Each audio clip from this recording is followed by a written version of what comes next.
Today's topic is to remove all those tuples from our list of the tuples if they are not containing any character in it. There are three methods to solve such kind of a problem. Method 1, that is a basic approach, method 2 by using the filter method and a lambda function, and the method 3 by using a regex library.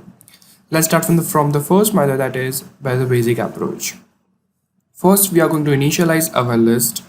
After that, we are going to use a list comprehension in which we are going to go through our elements of our list, that is the first tuple, and after that in the first tuple we are going to have that the first alphabet, that is a first element in our tuple, and after that we are comparing that if it is an alphabet, then we are having them stored in our list number 2.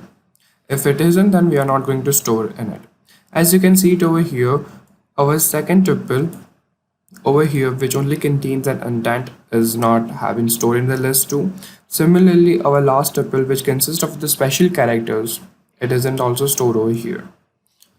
So make sure that special characters are also not stored, since a lot of guys makes a mistake in terms of this, that they really take it out that the special characters are included, but no, it isn't included.